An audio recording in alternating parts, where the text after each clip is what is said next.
Bismillahirrahmanirrahim. Assalamualaikum warahmatullahi wabarakatuh.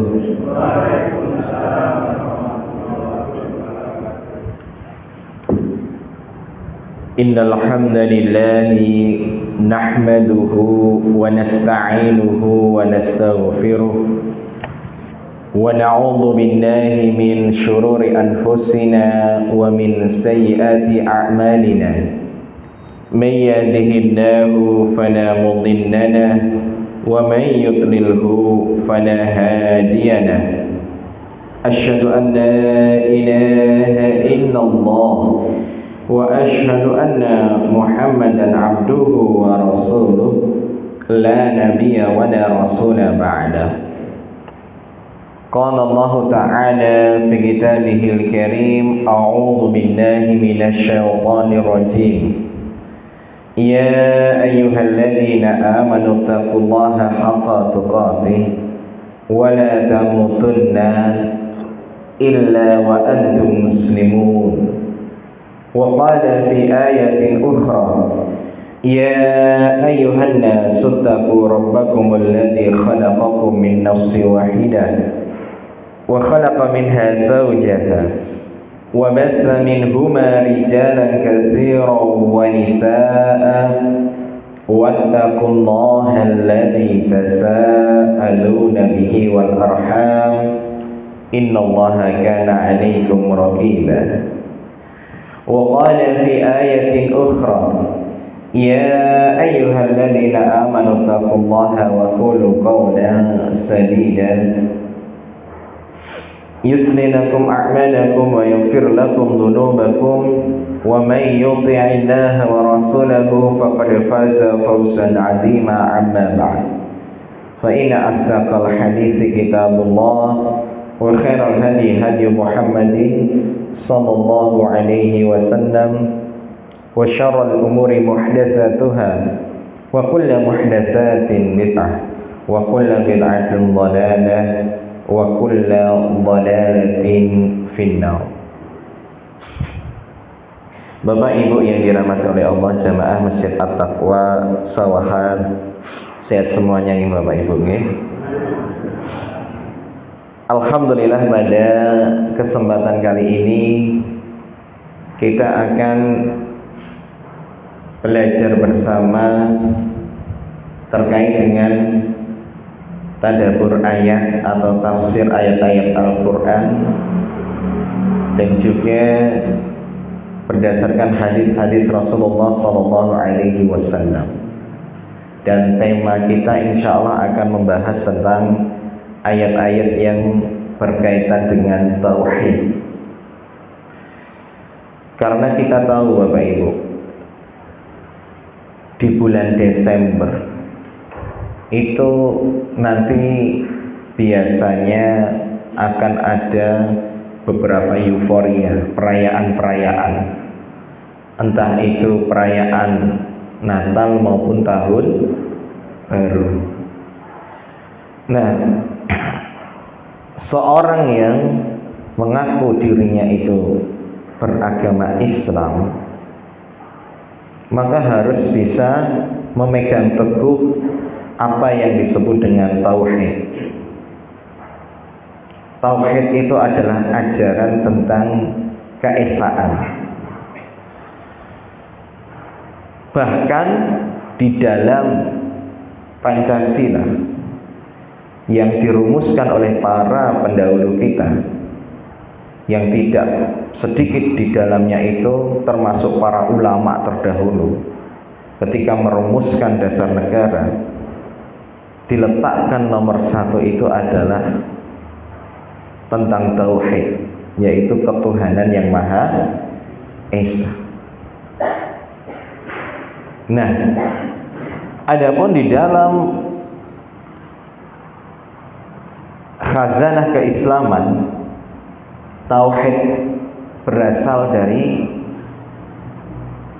sebuah kata wahada yuwahidu tauhidan, yang artinya mengesahkan atau menjadikan esa, yaitu menjadikan satu. Nah, maka jangan heran kalau sesungguhnya bisa jadi atau mungkin bisa kita katakan bahwa kaum muslimin di Indonesia itu bisa dikatakan orang yang benar-benar mengamalkan sila yang pertama. Karena di dalam Islam yang dinamakan Tuhan, ilah, sesembahan itu hanyalah Allah saja. Nah, maka dari itu Bapak Ibu yang dirahmati oleh Allah, itulah yang nanti akan kita bahas. Karena sejatinya kita senantiasa dinasehati di dalam Al-Quran, wala tamutunna illa wa antum muslimun. Kamu itu kalau meninggal, jangan sampai meninggal kecuali dalam kondisi Islam. Artinya apa? Kita harus memegang teguh keyakinan yang diajarkan oleh Rasulullah SAW. Nah, maka kalau kita buka-buka kitab Tauhid, kita akan mendapati pengertian Tauhid itu adalah ifradullahi ta'ala bima yakhtassu bihi minar rububiyah wal uluhiyah wal asma'i was sifat. Tauhid itu adalah ketika kita menjadikan Allah itu adalah satu-satunya dalam hal pertama rububiyah. Rububiyah niku masalah penciptaan. Kemudian yang kedua uluhiyah. Uluhiyah niku peribadatan. Kemudian yang ketiga al-asma was sifat, yaitu terkait dengan keyakinan bahwa Allah itu memiliki nama-nama yang agung dan juga sekaligus sifat-sifatnya yang mulia yang sesuai dengan keagungannya. Ya, insya Allah kita akan membahas itu satu persatu. Tujuannya apa? Agar kita nanti tidak tergelincir dalam kesyirikan. Karena lawannya tauhid niku syirik, Bapak Ibu.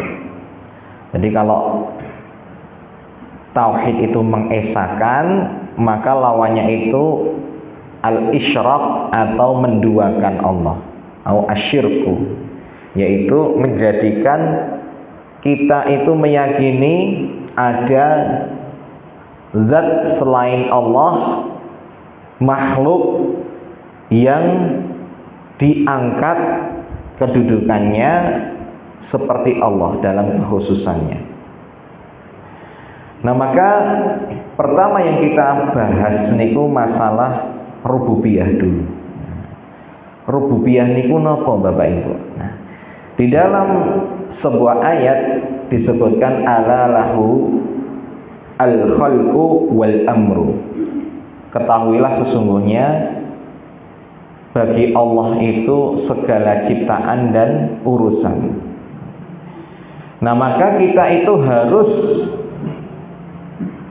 mengesahkan Allah dalam hal al-khalq, yaitu ketika kita meyakini la khaliqa illallah, tidak ada yang mampu menciptakan sesuatu kecuali Allah.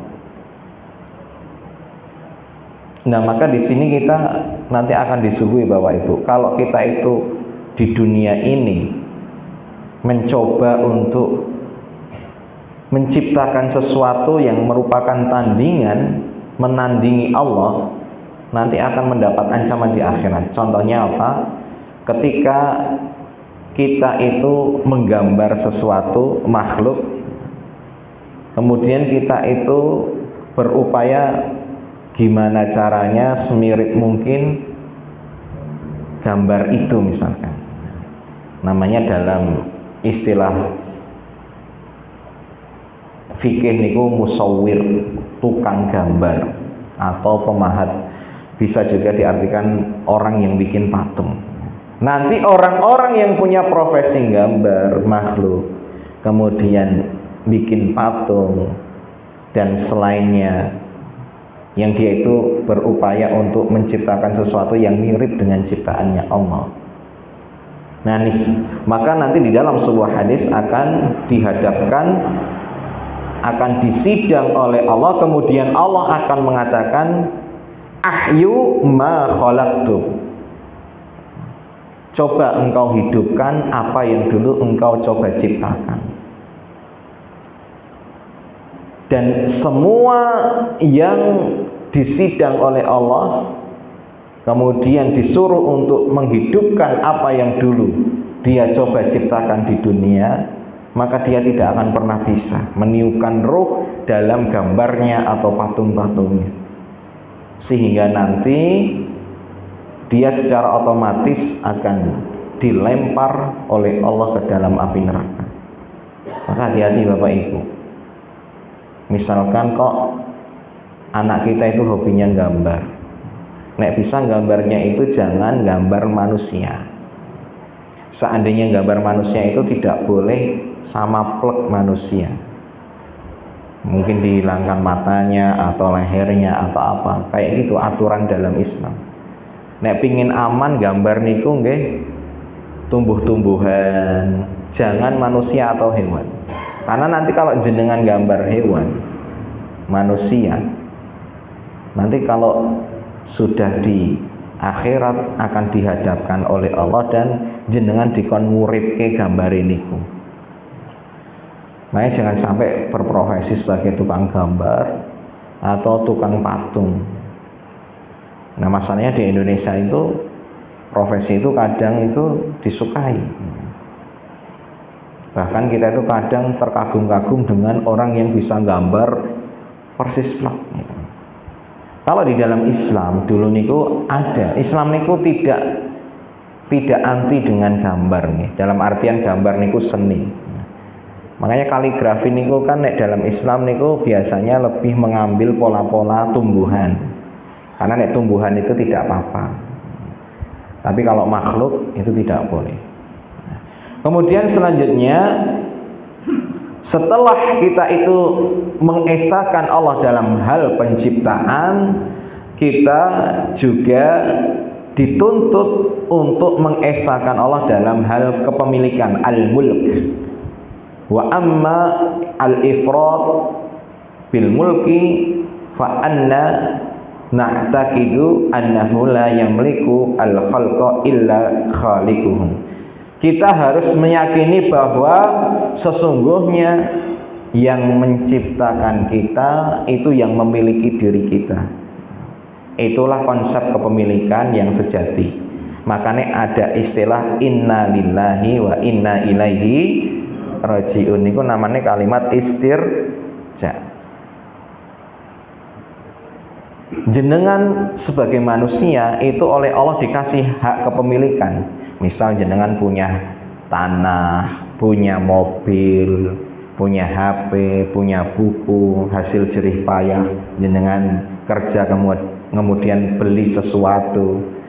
Jenengan itu boleh memiliki itu, tapi sifatnya itu kepemilikan sementara, terbatas, dan pentasarufannya, pemanfaatannya itu terikat dengan ketentuan-ketentuan syariat. Contohnya jenengan punya uang. Biasanya orang nek punya uang nih nek dinasihati jangan beli yang dilarang oleh Allah, misalkan jangan dipakai buat beli khamr, jangan dipakai buat beli apa niku judi, togel misalkan atau apa gitu. Terkadang ada orang yang menjawab, ya sak karepku to wong kuwi duit-duitku dhewe. Gitu. Wong duit-duitku dhewe mek tak kapake ya karepku. Gitu. Atau misalkan ini kita kaitkan ke nanti tahun baru, misalkan, beli mercon regane sak yuta gitu. Terus dinasehati punya uang mbok aja dibakar gitu, eman-eman gitu. Nanti di tahun baru ini biasanya terjadi beberapa ketergelinciran terkait dengan pemanfaatan keuangan Bapak Ibu. Betapa banyak orang yang boros beli napa niku hal-hal untuk pesta dan sebagainya yang seharusnya tidak dilakukan. Bahkan mohon maaf, nanti kalau jenengan baca berita niku biasanya akan ada ditampilkan, biasanya tiap tahun baru niku saya sering banget membaca berita angka penjualan alat kontrasepsi niku mesti meningkat. Itu menunjukkan apa? Malam tahun baru itu banyak terjadi perzinahan. Nah, ketika misal kita nasihati orang-orang itu biar tidak berlebihan dalam merayakan tahun baru, bahkan harusnya orang Islam itu tidak perlu merayakan tahun baru gitu. Terkadang mereka akan menjawab, ya terserah saya, wong ini uang-uang saya. Padahal sejatinya kepemilikan sejati itu adalah milik Allah. Semuanya yang ada di dunia itu milik Allah. Kita itu cuma dititipi, termasuk uang dan sebagainya, itu amanah dari Allah. Makanya nanti khusus terkait dengan uang itu kita akan ditanya 2 kali, Bapak Ibu. Bagaimana Anda itu mendapatkannya dan untuk apa Anda membelanjakannya? Karena sejatinya itu adalah milik Allah.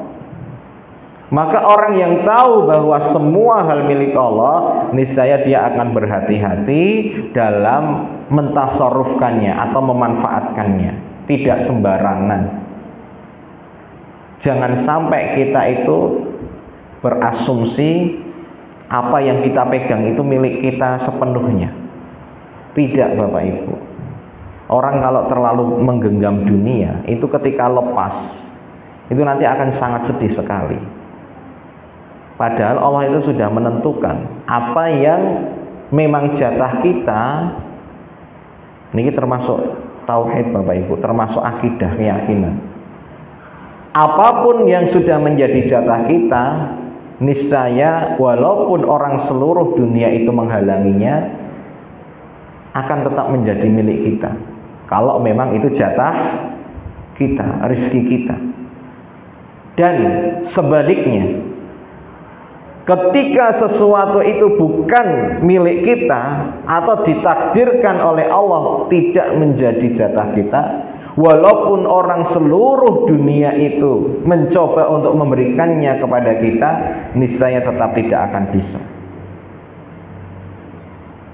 Nah, maka kalau kita itu punya keyakinan yang benar, tauhid yang baik, apapun yang terlepas dari kita, kalau itu memang kita yakini bahwa semuanya adalah milik Allah dan Allah itu bebas untuk mengaturnya, maka kita tidak akan pernah terlalu sedih, walaupun mungkin kita itu kehilangan sesuatu yang sangat kita cintai.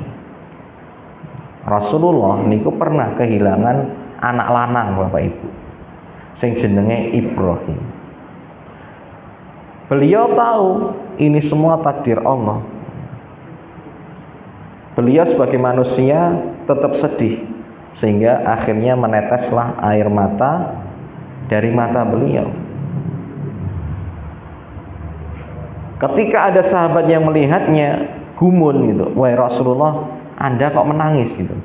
Karena seolah-olah bagi para sahabat niku nek wis ikhlas ora oleh nangis gitu.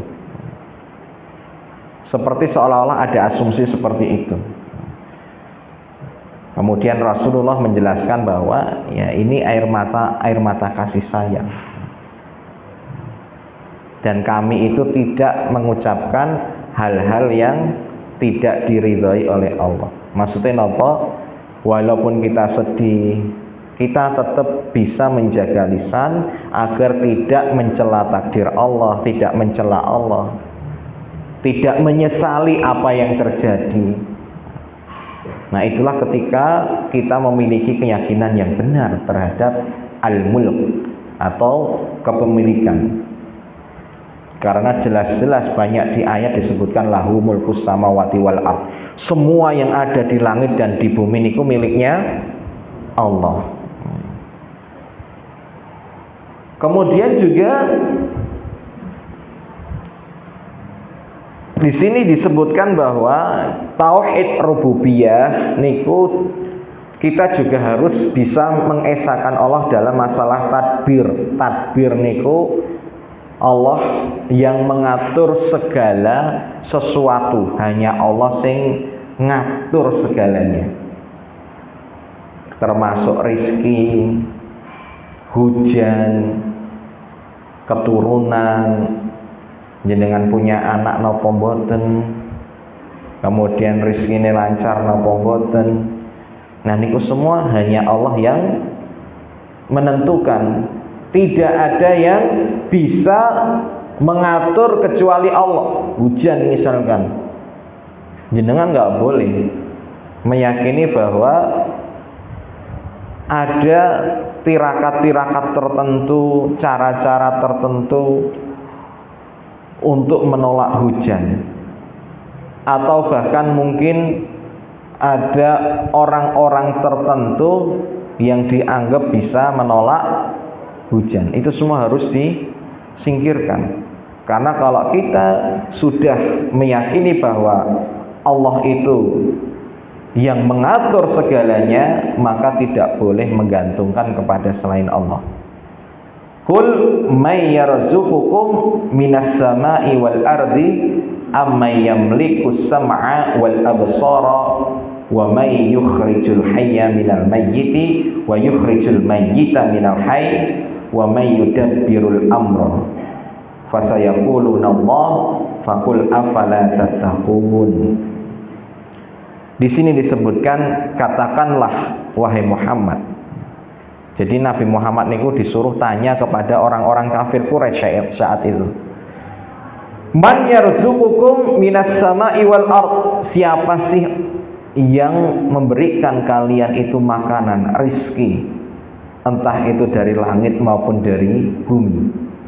Amma yamliku sam'a wal absara? Atau siapakah yang memberikan engkau itu pendengaran maupun penglihatan? Jenengan ngertos kamera nggih Bapak Ibu nih. Sakniki niku kan HP niku canggih-canggih. Kamera niku bisa diatur sedemikian rupa, yang jauh jadi dekat, yang dekat jadi jauh gitu. Misalkan kita itu moto ini nanti belakangnya bisa buram, yang ini jelas.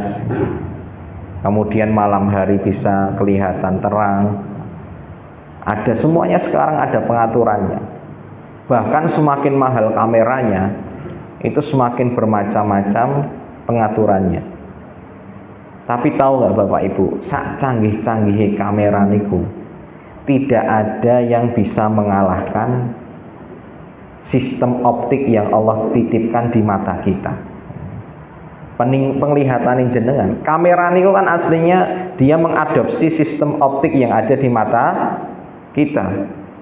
Diputer-puter mengke jadi jelas, sing tika jenengan nanti bisa mengatur mana benda yang pingin dipoto dengan jelas. Nah niku kan kados fungsi kerja kamera mata niku. Dan jenengan niku ketika punya mata itu ora usah ngatur-ngatur muter-muter gen ketok jelas sing adoh gitu nggih. Jadi mata ini secara otomatis. Nah itu sangat mahal harganya Bapak Ibu. Belum ada kamera yang bisa otomatis bekerja seperti mata. Nah, Rasulullah mempertanyakan itu disuruh oleh Allah untuk menanyakan itu kepada orang-orang Quraisy, kafir, orang-orang kafir Quraisy. Dan siapa yang menghidupkan dari sesuatu yang mati, atau sebaliknya yang mematikan dari sesuatu yang hidup? Kemudian siapa yang mengatur segala semesta ini? Ternyata orang-orang kafir Quraisy saat itu disebutkan fasayaquluna Allah. Mereka semua menjawab Allah yang mengatur segalanya. Maka kenapa kok orang-orang Quraisy itu kok tetap gak mau beriman? Itu karena pasti kesombongan dalam hati mereka, gengsi biasanya. Kemarin saya pernah ditanya Bapak Ibu terkait dengan orang yang melakukan kesyirikan, Orang yang syirik itu kan melakukan dosa yang tidak akan pernah diampuni oleh Allah. Innallaha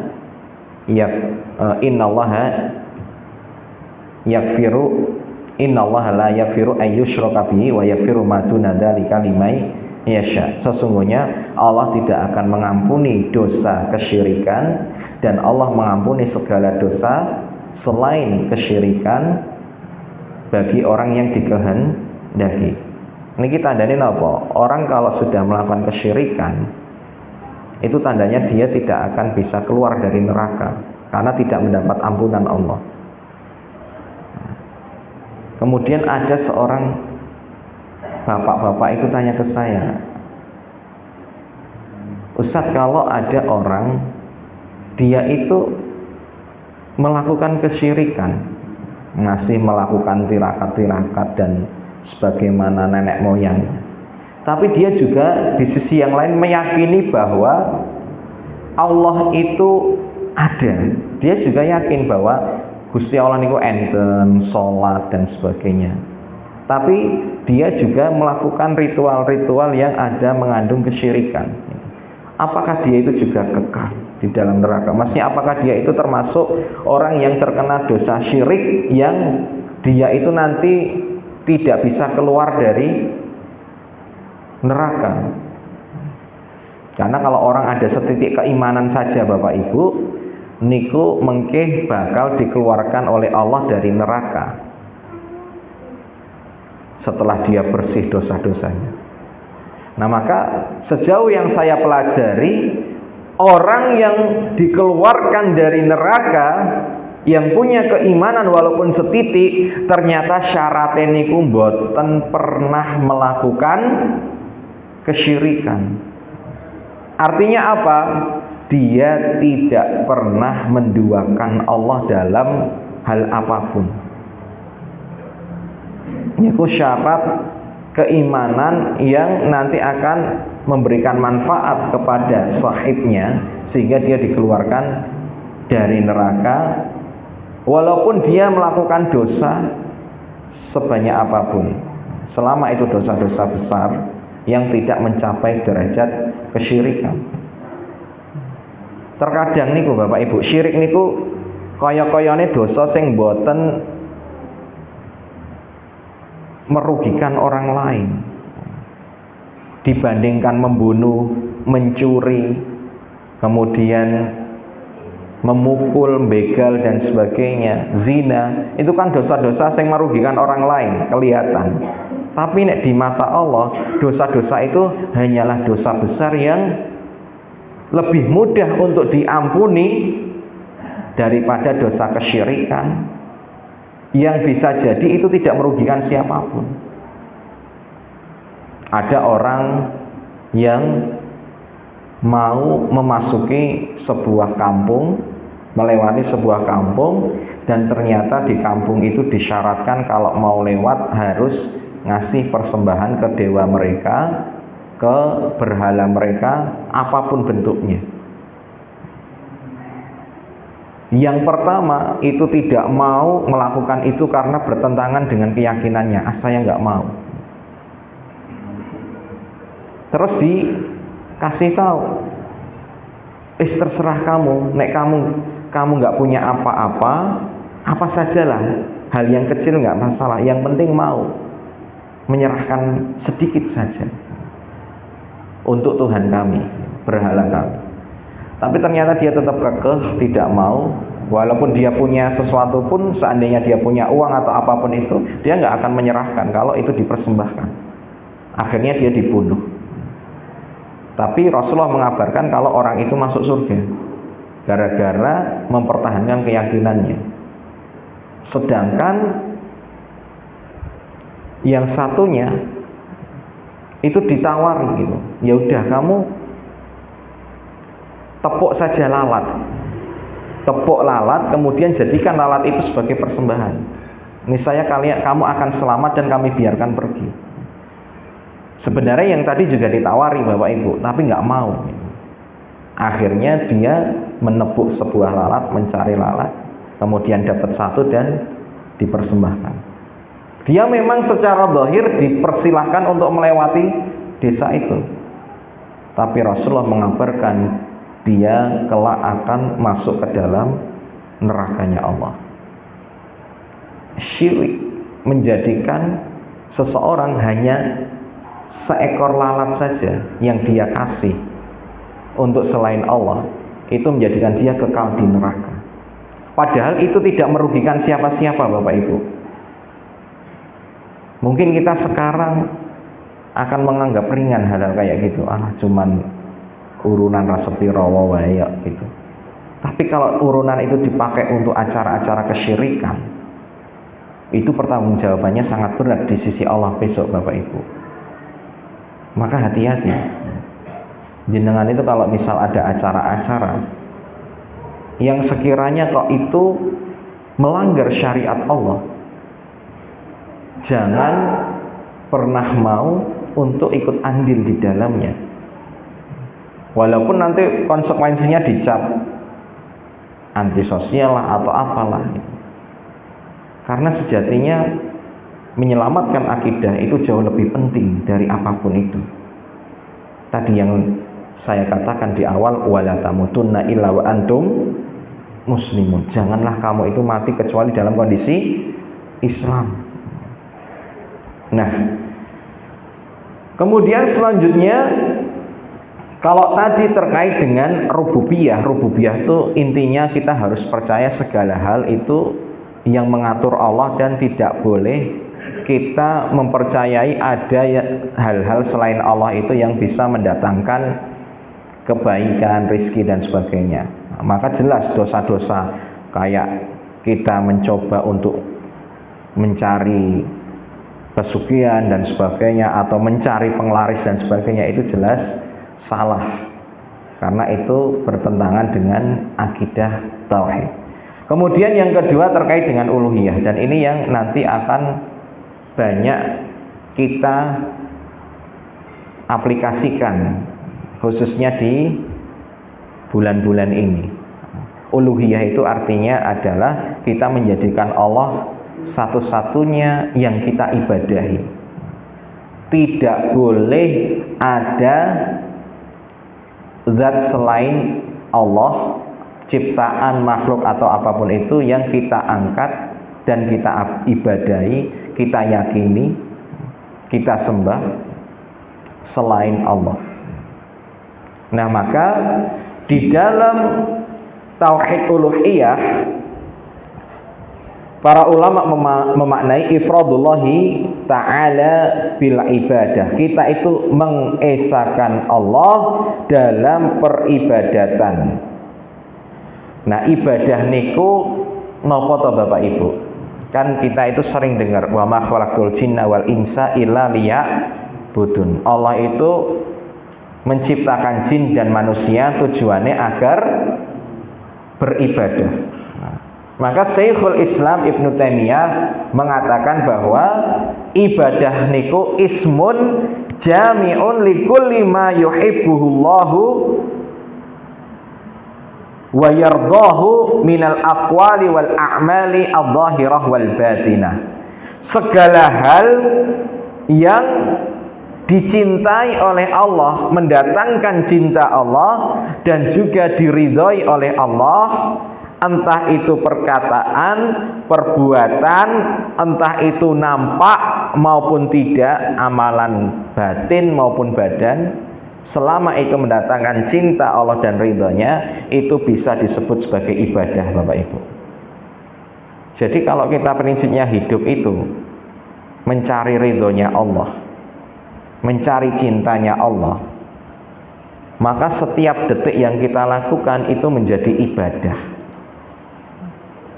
Nek jenengan itu kerja karena sebagai bentuk rasa syukur kepada Allah, agar Allah itu ridho kepada kita, karena Allah itu sangat benci dengan orang yang meminta-minta, sehingga kita bekerja biar tidak menjadi orang yang minta-minta. Niscaya pekerjaan kita itu akan menjadi wasilah ibadah, akan menjadi ibadah dan wasilah mendapatkan cinta dan ridho Allah. Kita niki misalkan nyenengkan keluarga, ngejak jalan-jalan anake, bojone, garwane gitu. Tujuannya agar anak-anak kita, istri-istri kita niku nanti kita ajak tadabbur alam misalkan untuk mengenal makhluk Allah, ciptaan Allah sehingga lebih bersyukur. Nah itu nanti itu juga ibadah Bapak Ibu. Pokoknya kalau kita bingkai seluruh gerak-gerik kita dalam mencari ridho Allah dan kecintaan Allah, maka kalau menurut pengertian yang dibawakan oleh Syekhul Islam Ibnu Taimiyah, maka itu bisa disebut ibadah. Bahkan tidurnya orang alim itu bermakna ibadah. Kenapa bisa seperti itu?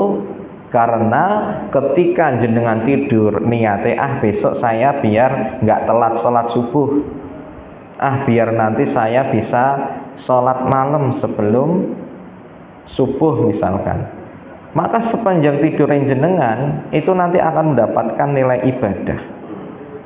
Tidak sebagaimana orang yang tidur ya tinggal tidur aja gitu, nggak pakai niat apapun gitu, tidak pakai doa, zikir dan sebagainya. Maka itu jangan heran kalau nanti dia itu diuyui syaitan telinganya gitu. Adzan ya ora krungu gitu ya.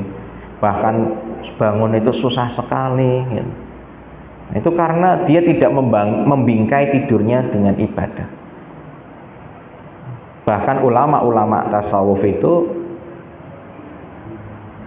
mengatakan ya, kalau kita itu puasa tidur saja beribadah. Kenapa Bapak Ibu? Karena bertidurnya orang puasa kalau diniatkan biar nggak ngerasani orang, biar nggak melakukan keburukan, biar tidak ngomong berlebihan.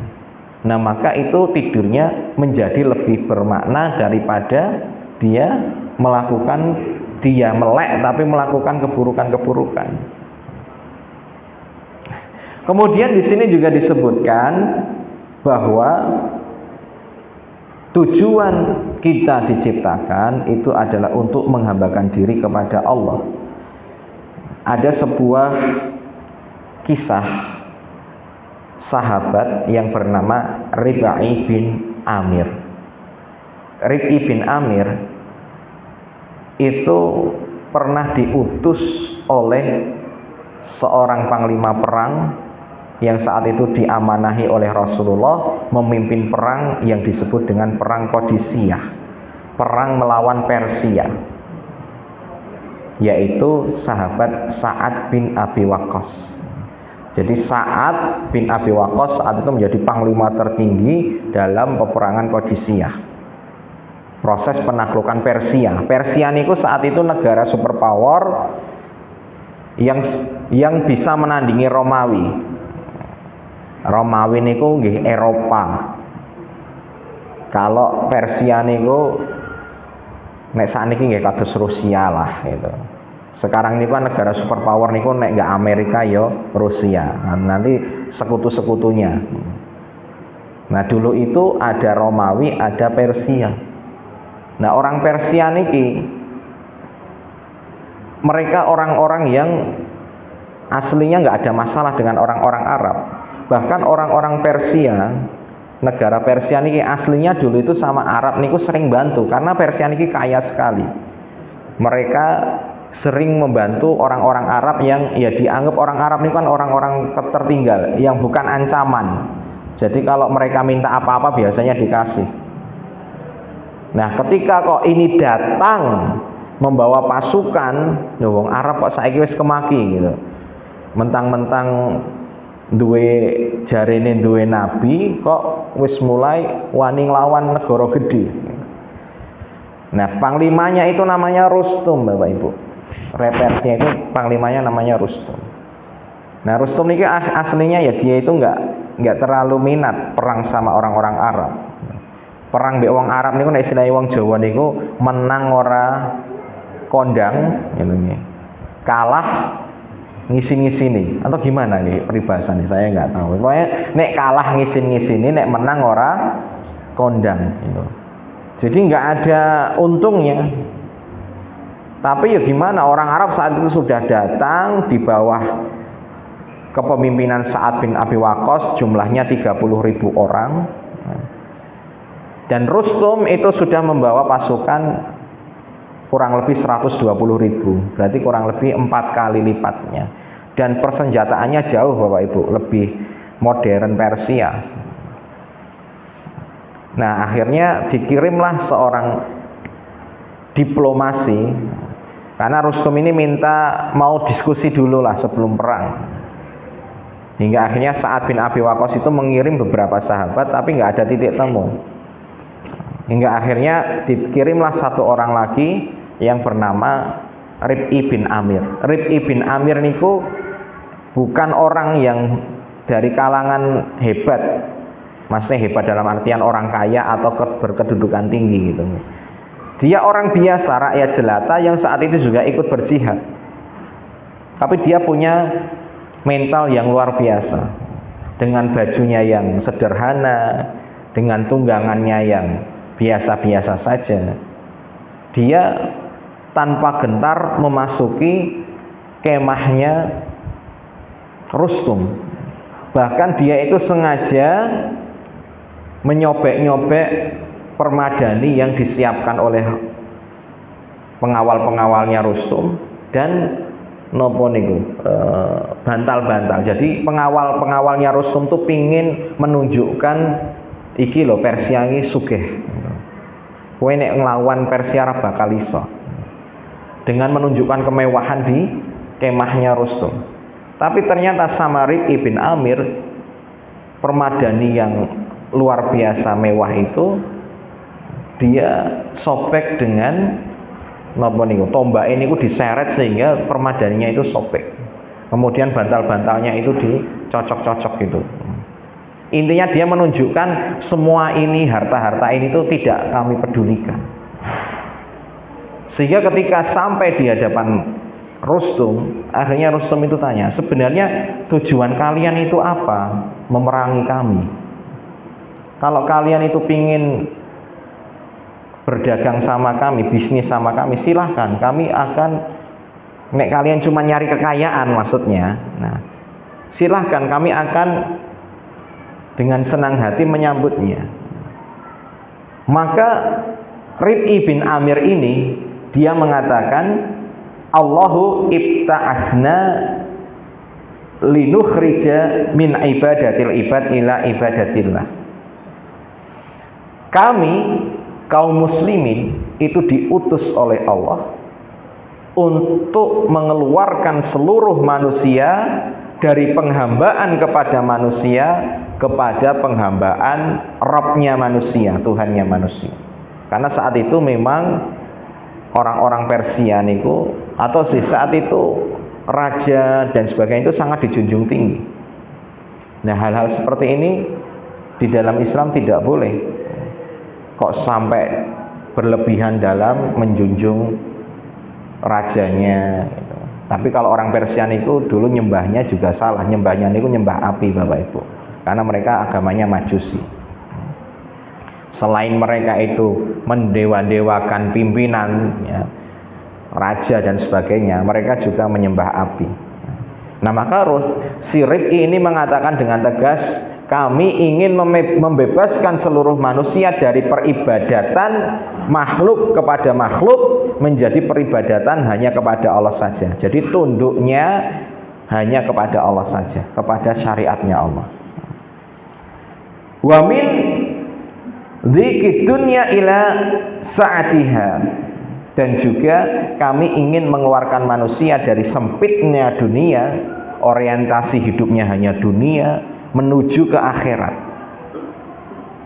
Dan kami ingin membebaskan para manusia dari keburukan-keburukan ajaran-ajaran agama yang menyimpang menuju kepada ajaran Allah saja atau Islam. Jadi mereka punya, yaitu kaum muslimin, punya tujuan ingin mendakwahkan Islam, bukan yang lain-lainnya. Bukan ingin menguasai negara, bukan ingin mengambil kekayaan atau apapun itu, ngeruntuhkan dan sebagainya. hanya ingin mendakwahkan Islam saja.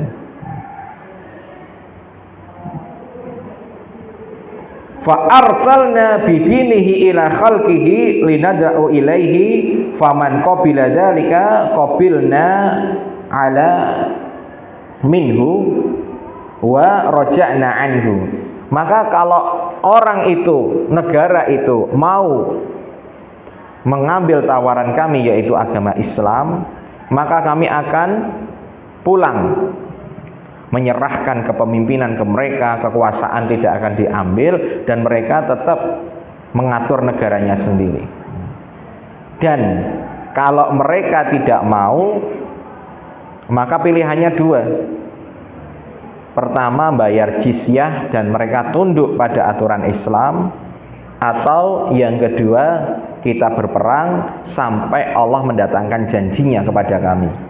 Nah, Rustum penasaran, lah emang janjinya Tuhanmu itu apa? Nek kowe perang gitu. Kemudian Rib'i mengatakan janji Allah adalah surga bagi orang yang mati di jalan perjuangannya dan hidup mulia bagi orang yang diberikan kemenangan. Atau istilah kita niku iskariman aumut syahidan, hidup mulia atau mati syahid. Nah, singkat cerita, Rustum heran dengan ini tuh orang ini sebenarnya siapa toh kok berani ngomong kayak gitu sama saya gitu. Karena ketika Rustum mengatakan ya sudah, saya tolong dikasih waktu untuk rembukan sama petinggi-petinggi Persia gitu. Terus Rib'i itu tanya, berapa lama Anda akan rembukan, akan musyawarah?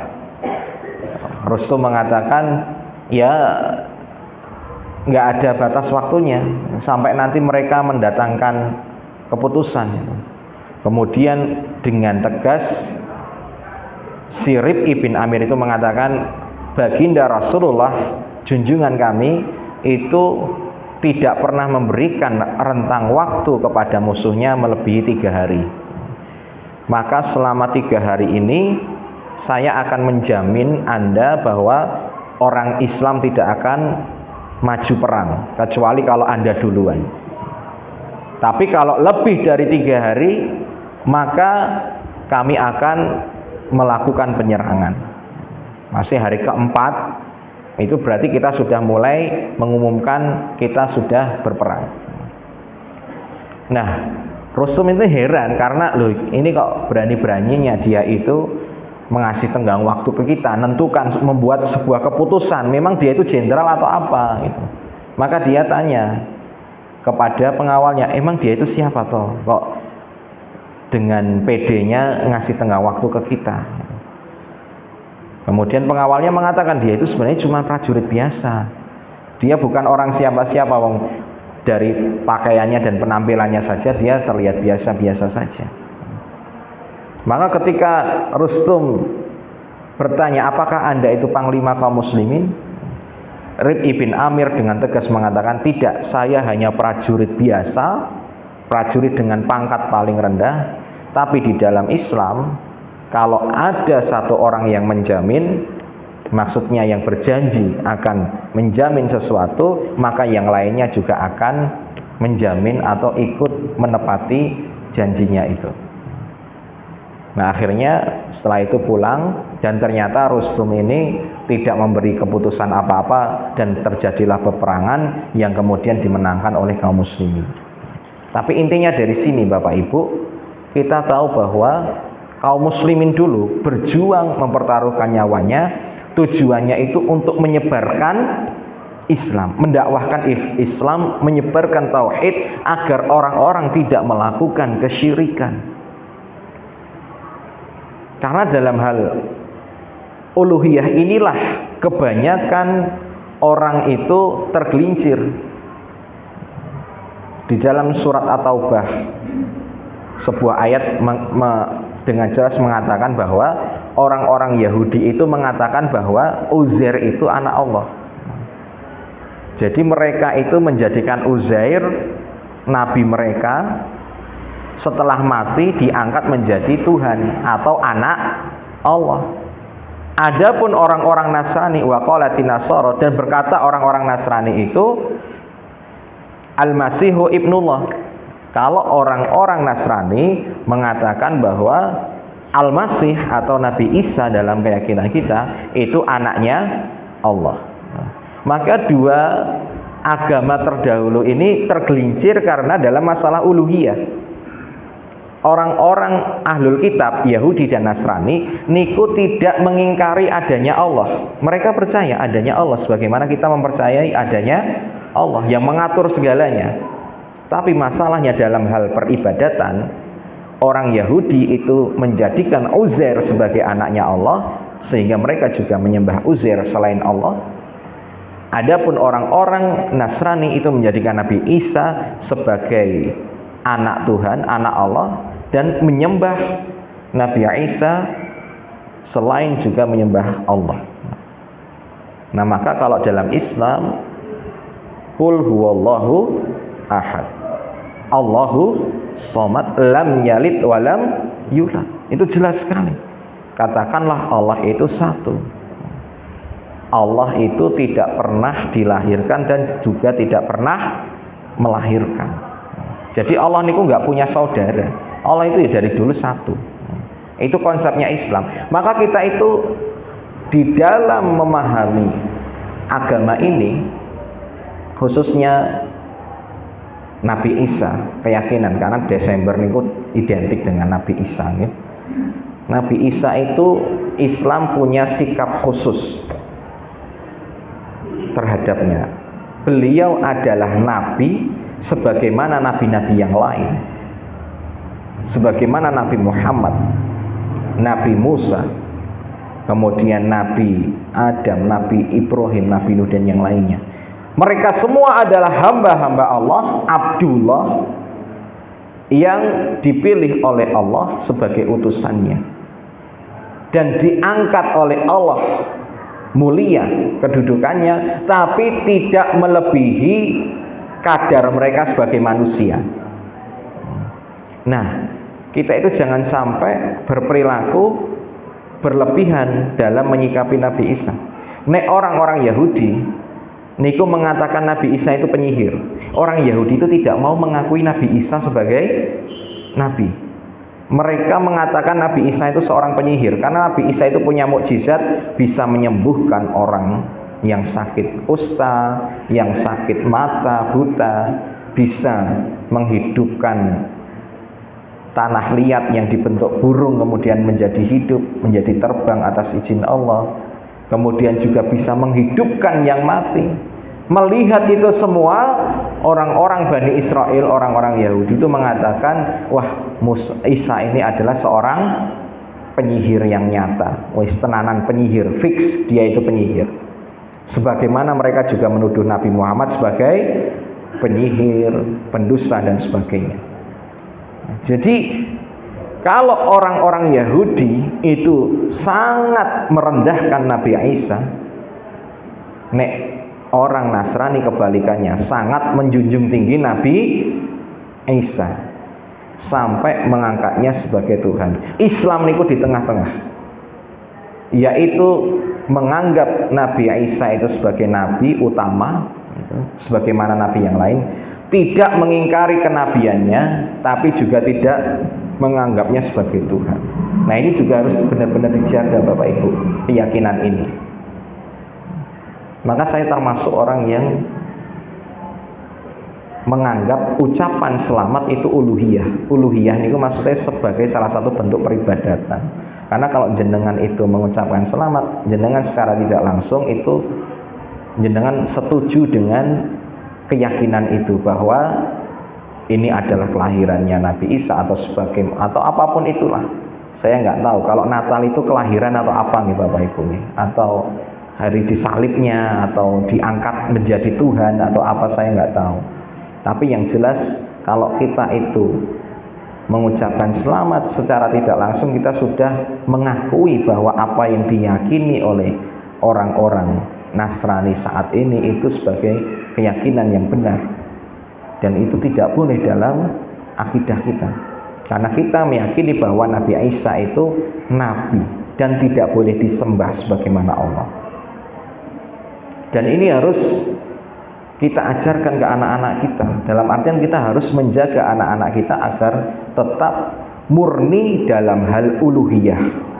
Uluhiyah itu benar-benar menjaga Allah itu satu-satunya selama hidup kita, yang kita ibadahi, yang kita mintai. Tidak ada satupun gerak-gerik kita yang kita tujukan kepada Allah, kepada selain Allah. Jadi itu terkait uluhiyah, karena memang nanti kalau kita itu tidak kuat keimanannya, mudah sekali orang itu nanti akan diombang-ambingkan, mengikuti alur gitu nih. Misalkan jenengan kerja disuruh pakai properti yang menunjukkan agama lain, memakai topi sinterklas dan sebagainya, padahal Anda Islam, itu aslinya mencederai akidah Anda.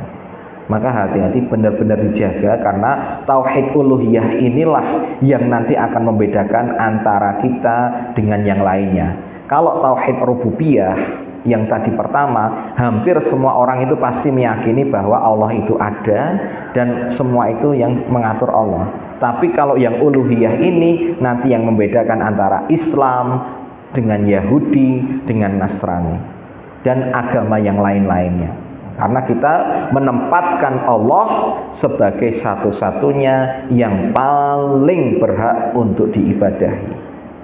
Dan itulah yang diperjuangkan oleh para nabi, para sahabat.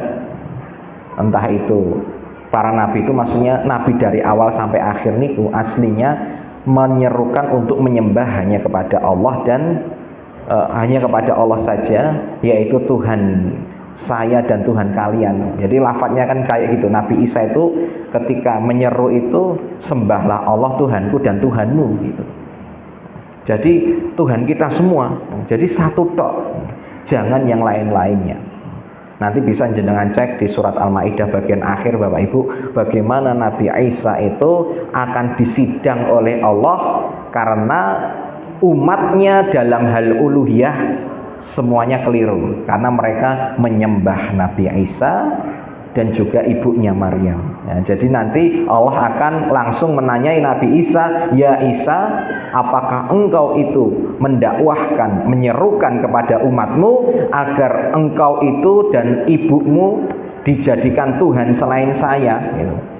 Apakah mereka itu mbok ajari biar minta kepada kamu sama ibumu kepada selain kepada saya?